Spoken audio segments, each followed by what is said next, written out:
Mukbang 요리사 2. I was actually in the middle of the last episode. My wife and I were waiting for the last episode to drop, and it finally dropped today, right? I think I watched like a third of it. I haven't finished it yet. Questions?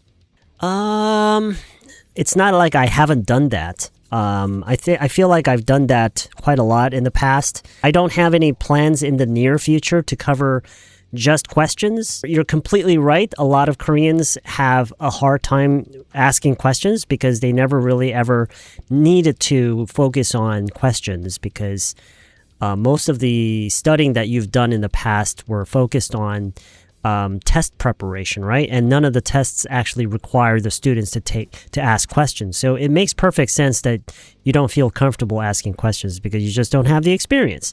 And another thing is, I don't think it's a really good approach to try to sit down and just focus on questions. When we have streams like tonight, we often have dialogues, right? And a lot of the times in these dialogues, we have a lot of questions. And so I think just going through a lot of these dialogues also help with questions as well. Do I like soccer? I wouldn't mind playing soccer, but I don't really enjoy watching soccer. If I were to choose a sport, basketball is definitely my sport. And I used to really enjoy watching basketball.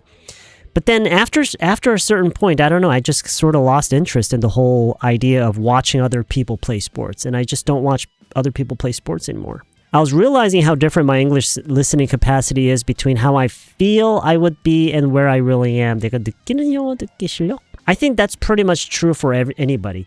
Not just English, but almost in any area. You had an English test called TEPS? Okay. Is that for people who are trying to become teachers? Do companies still require TEPS score these days? I don't know. I have no idea. You have a TEPS license. Okay. I didn't know there was a license for that. You mean a license or like a certificate, you mean? I think you're talking about a certificate, not a license. Because, oh wait, is it a license? Does it enable you to do something? Welcome back. It's been a long time. I had a trouble in getting home because of bus drivers. Oh yeah, JC was telling me about that earlier. JC tells me that they're on an indefinite strike. Is that true? 아이들 방학이라 즐겁게 돌밥 하면서 보내고 있어요. What is 돌밥? I don't know what that is. 돌아서면 밥하고 돌아서면 밥하고. Oh, that's what 돌밥 means? Okay. What do you usually do on your day off? I don't really have a day off. Okay, so I'll answer your question in a slightly different way. Whenever I'm not working, I spend any extra time that I have with my family. That's all I do. And I never have enough time with my family. Hello from Tasmania. I don't think I've ever spoken to anybody in Tasmania. Have you been to Australia before? No, I've never been. Is Tasmania in Australia? I don't even know where that is. No, here where I'm living in is lunchtime. Oh, I see. Okay. Well, you had Korea in your name. I was assuming that you were in Korea. It's really hard to keep track of where everybody is, even though they tell me like a million times. Some broccolis and boiled eggs. Wow, that sounds really healthy. Good for you. What is your top priority for living? What is my top priority? I don't know. I've never thought about that. What about you, Agaknim? Honestly, I don't really know how to answer that question.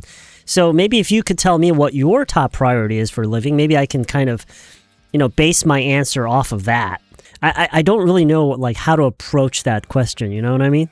I've never gotten that kind of question before. Health and wealth? It's always both, right? It's a balancing game. Like, I don't think anybody actually prioritizes one over the other all the time. I think it changes as you age. You're constantly trying to balance the two. And I think that's what makes it so hard. Today's concept is clean girl. Because yesterday, how do we say 기름지게 먹었다? Okay, you ate a lot of heavy food. You could just say heavy food. Okay, so you're trying to detox. On your way home from work, you fell down. Oh no, yeah, it's really slippery out there. It didn't snow a lot, but as soon as it snowed, the temperature dropped like 4 to 5 degrees right after it stopped snowing in my area at least. And it immediately turned the snow into like a sheet of ice. What did I have for dinner? I had a small piece of waffle and an apple. Apple with mayo? Oh, okay. I think I've tried that before, actually. All this food talk is making me hungry, guys. These days, I watching Stranger Things. I want to know how to study with that. Just keep watching it. Focus on the English. You don't have to understand everything, but just enjoy it as much as you can. Whenever you hear something that you want to learn, whenever you hear something that sounds interesting, that's impressive, or sounds cool, it could be anything, just repeat it. Try to learn it. And if you come across something that you really want to remember, write it down. It's not complicated. You have cravings for 팥 도너츠? You mean 도나스? I ask so many different questions on ChatGPT these days. When do you use ChatGPT? Do you use it for work or for fun? 50% of what I used to do on Google, just, on like Google search, I now do using a chatbot. But then here's the thing. Whenever you're looking for information that has to be fact-checked, right? Like it matters whether it's fact or not. I think it's a good idea to ask the chatbot to provide a link to which the chatbot is referring to. Because when you're asking a chatbot for information, it's not actually thinking. The chatbot never thinks for itself. It just gathers information online. And so some of it is right and some of it is wrong. I heard someone say that it's about 15%. About 15% of the results that you get from a chatbot is actually wrong. The information is wrong. I'm using ChatGPT as a cookbook. It's useful because I can cook with the ingredients in my fridge at the moment. That's actually a very good idea. I never thought of using it as like a recipe book, but that's a really good idea. Do you think ChatGPT has its own weird writing style? I'm concerned if it sounds weird or a little awkward when I use it for drafting an email. I think it really depends on what kind of email you are writing. If you're writing an email and to whom you are writing. If you're writing an email to someone who you have to impress and the person is smart, like, I don't know, like the CEO of a company or something, they can usually tell if you're using chatbot to write your email.